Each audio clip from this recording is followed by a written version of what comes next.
E aí eles fizeram um estudo definitivo em 81, que aí foi amplo. Pegou 208 juízes, tá? E 16 casos hipotéticos. E aí a mesma coisa, sentenciem, tá?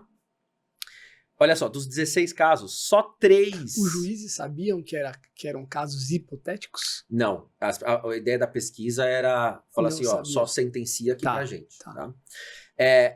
Dos 16 casos, só 3 teve unanimidade. Então, assim, aqui, por exemplo, caso número 1, unanimidade. Todos os juízes concordam que cadeia é necessário, você entende? 3 só de 16 casos teve 3 de unanimidade. 16 casos. Muito pouco, Tá. né?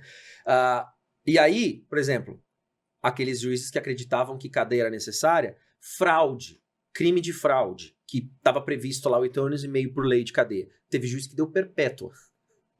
Nossa. Outro crime lá que previa 1 ano de cadeia, em média, teve juiz que deu 15 anos. Sentenciava 15. Enfim, obviamente que isso começa a ganhar peso, né? Assim, nossa, tá muito estranho isso, tá muito bizarro isso. E aí, o que foi mais interessante ainda que o livro destaca é que esses crimes começaram a revelar alguns padrões. Porque você pega ali 208 juízes proferindo sentenças para 16 casos e você começa a computar tudo isso, um banco de dados, você começa a perceber padrões. E olha só que interessante que o livro destaca. Quando os juízes davam as sentenças, faziam aquele exercício pela manhã ou depois do almoço, as sentenças eram mais brandas. Isso foram padrões que foram sendo identificados. Olha Volta ao exemplo que você estava dando ali no começo. Sentenças que eram aplicadas perto do horário do almoço, ou seja, juízes com fome, eram mais severas.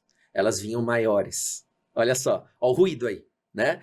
Sentenças aplicadas do juiz que resolvia fazer essa atividade à segunda-feira era mais severo do que os juízes que faziam aquilo às quintas-feiras ou às sextas-feiras. Nossa! Olha isso que interessante. Teve outra. Se o juiz que estava aplicando aquela sentença, o time de futebol dele tinha perdido no fim de semana, a sentença dele era mais rigorosa dos casos. Se o time de futebol dele tinha ganhado no fim de semana, a sentença era mais branda. Nossa. Interessante, né? Ou seja, tudo isso que o livro descreve é tudo ruído. Tudo ruído. Então, essas sentenças estão discrepantes por quê? Porque nenhuma cadeia e cadeia. Porque 1 ano de cadeia, porque 20 anos de cadeia para algum tinham esses padrões aí que começaram a ser identificados, né? O que aconteceu com isso tudo? Isso ganhou corpo, esse estudo ganhou peso. E aí ele começou a alcançar voos maiores, chegou no Senado. Lá na década de 80, o Senado aprovou, achou aquilo fantástico e aprovou diretrizes. Falou assim, isso não dá para continuar assim, tá bizarro, né? Aí o Senado foi lá e aprovou umas diretrizes em que os crimes eram ranqueados por gravidade e que a pena poderia ser maior ou menor de acordo com ficha criminal, com antecedentes, tá? E essas diretrizes foram então aplicadas como obrigatórias para todos os juízes seguirem dali para frente. O que aconteceu como resultado? As discrepâncias nas penas caíram para 11%. Tipo a margem de erro do Ibope. Uhum. Então ficava só em 11% as discrepâncias do juiz, seguindo as diretrizes obrigatórias até então.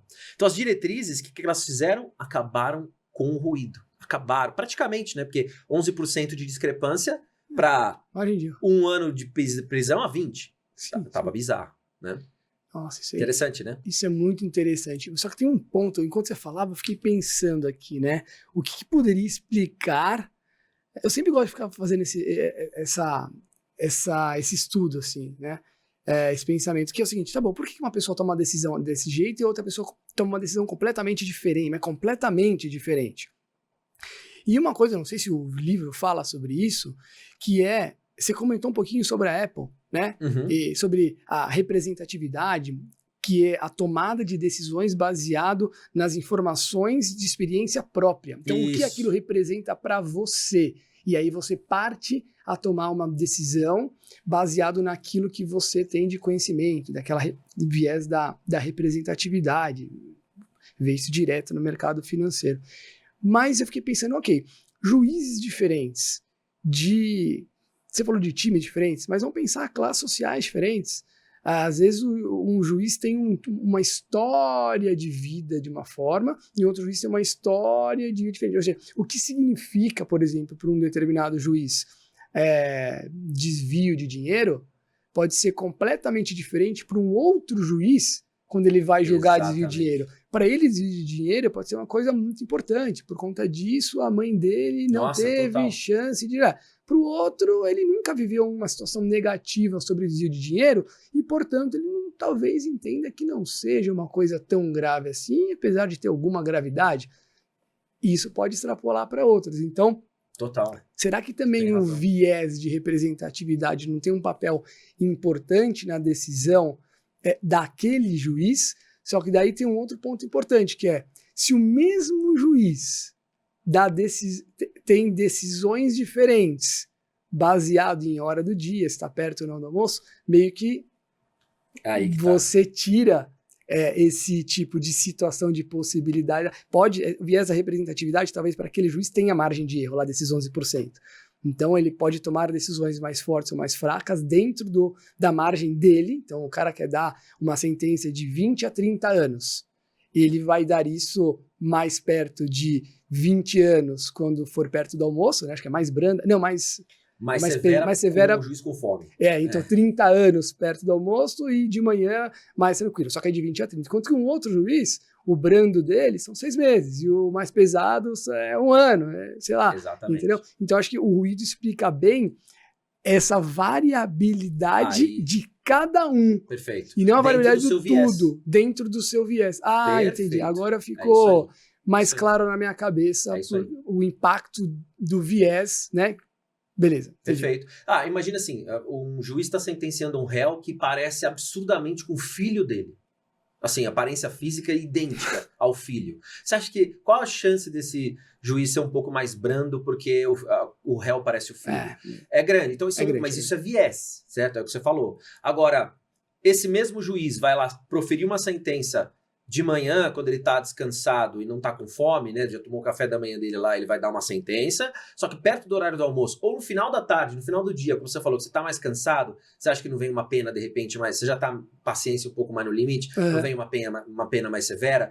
Aí que está o ruído. Perfeito. Né? É nessa variabilidade dentro de cada viés individual ou coletivo. Entendi. Interessante, né? Interessante. E eu falei que o Senado aprovou essas diretrizes que foram obrigatórias, mas isso durou um tempo, porque sempre vai ter aquela galera do, poxa, mas por que foi sentenciado tanto tempo de prisão se esse é um caso meio diferente do normal? Mas você tem que ver que tem as variâncias, tem as variáveis, né?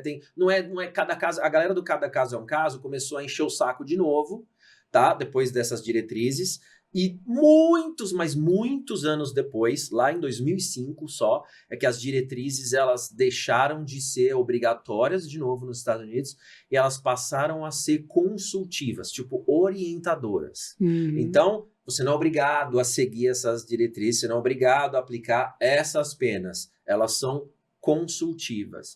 O que você acha que aconteceu como resultado? Obviamente... Aumentou de novo a variabilidade de decisões. Voltou tudo. O ruído voltou inteiro, 100%.